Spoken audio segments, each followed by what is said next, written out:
जिस तरीके से बेरोजगारी दर बढ़ता जा रहा है उसमें लोग कोई काम नहीं सूझ रहा है तो इस फील्ड में आते हैं, लेकिन वैसे लोग सही तरीके से काम को नहीं कर पाते हैं, सही तरीके से चीज़ों को नहीं जान पाते हैं। खबर क्या संकलन करना है, खबर किस तरीकों को लिखना है, खबर किस तरीके से होनी चाहिए, दोनों चीज़ों को कैसे हम लोग सही तरीके से दर्शकों तक पहुंचा पाए। जब कवरेज कीजिएगा तो उसमें बहुत सारी चीज़ें होती है, क्योंकि जो भ्रष्टाचार का जो गढ़ है उसमें अगर आप सही तरीके से काम करना चाहिएगा तो मुश्किल आना लाजमी है। कई बार हम लोग के साथ समस्या हुआ है, कई बार मानहानि का केस आता है, कई बार नोटिस आ जाती है, और यहाँ तक हुआ है कि हम लोग एक गरीब बच्ची का आवाज बन रहे थे, उनके पिता की हत्या कर दी गई थी और हम लोग उसकी आवाज बन रहे थे, उस खबर को चला रहे थे, तो हमारे पत्रकार पे FIR कर दिया गया और उसको जेल तक जाना पड़ा। तो ये सब चीजें आती है। जब आप प्रणाम साथियों, मैं हूं विनोद और आप देख रहे हैं द मार्केट न्यूज। आज का सबसे ब्लास्ट न्यूज होने वाला, ब्रेकिंग न्यूज होने वाला दोस्तों, सीतामढ़ी की आवाज उठाने वाले,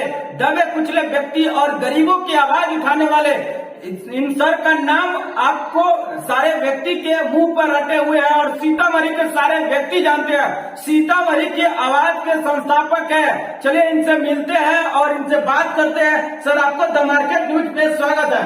आपका भी बहुत बहुत स्वागत है और जो दर्शक देख रहे हैं हमें, उन सभी को हमारे तरफ से नमस्कार। सर बताइए, जो नए युवा पीढ़ी है जो पत्रकार लाइन में आना चाहते हैं, वो भ्रष्टाचार और बहुत सारे व्यक्तियों के दबे कुचले लोगों की आवाज को उठाना चाहते हैं, वो कैसे इस फील्ड में आ सकते हैं? तरीके से बेरोजगारी दर बढ़ता जा रहा है उसमें लोग कोई काम नहीं सूझ रहा है तो इस फील्ड में आते हैं, लेकिन वैसे लोग सही तरीके से काम को नहीं कर पाते हैं, सही तरीके से चीज़ों को नहीं जान पाते हैं। खबर क्या संकलन करना है, खबर किस तरीकों को लिखना है, खबर किस तरीके से होनी चाहिए, दोनों चीज़ों को कैसे हम लोग सही तरीके से दर्शकों तक पहुंचा पाए, वो नहीं होने के कारण बहुत सारी चीज़ ऐसे शब्द निकल के आते हैं। लेकिन इन शब्दों से ज़्यादा जरूरी है कि पत्रकारिता को जिंदा रखना और लोकतंत्र के चौथे स्तंभ को अभी भी जरूरत है समाज को बचाए रखना।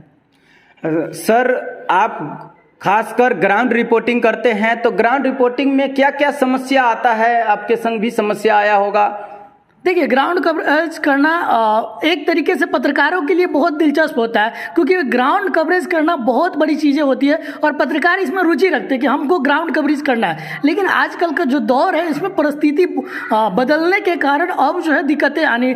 जब लोगों के पास आप जाएंगे, उनसे जब मिलेंगे, तो लोगों का जो नज़रिया है अब एक हो गया है। आप अच्छे कर रहे हैं या खराब कर रहे हैं, वो लोगों को ये संज्ञान में नहीं होता है। लोग एक नज़रिए से लोगों को देखना जिस तरीके से शुरुआत कर जाते हैं, फिर उसके बाद दिक्कतें का सामना लोगों को करना पड़ता है। जब आप कवरेज करने जाएंगे तो वहाँ पे परिस्थिति बहुत सारी समस्या इतनी अधिक है कि लोग अपनी समस्या बताते बताते थक जाते हैं और पत्रकार को खबर संकलन करने के लिए एक समय निर्धारित होता है। उस खबर को संकलन करना है, उसके बारे में लिखना है, रिपोर्ट तैयार करना है, फिर डेस्क को भेजना है।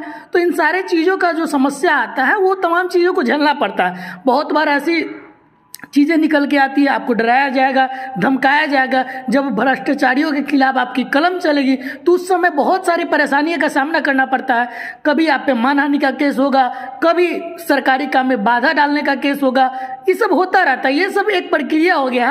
अब ये सब चीज़ नॉर्मल चीज़ है, अब ये होता रहता है। लेकिन अगर आपको बखूबी तौर पे पत्रकारिता करना है, समाज की चीज़ों को उजागर करना है, तो इन सब से परे हटकर आपको अपने आप को बेहतर बनाने की ज़रूरत है और अपने काम को बेहतर बनाने की ज़रूरत है। सर, आप बीटेक किए हुए हैं, तो आप बीटेक करके इंजीनियरिंग लाइन में भी जा सकते थे, और सीतामढ़ी की आवाज़, ये आइडिया आपको कब और कैसे आया, बताइए। देखिए, हमने इंजीनियरिंग किया है, ये चीज़ें सही है और हम इंजीनियर हैं और हम एक कंपनी के साथ अभी भी जॉब कर रहे हैं, जो इंडिया की एक बड़ी कंपनी में से एक है, उसके साथ जॉब कर रहे हैं। लेकिन हमको इस फील्ड में क्यों आना पड़ा, पत्रकारिता के क्षेत्र में क्यों करियर रहता है?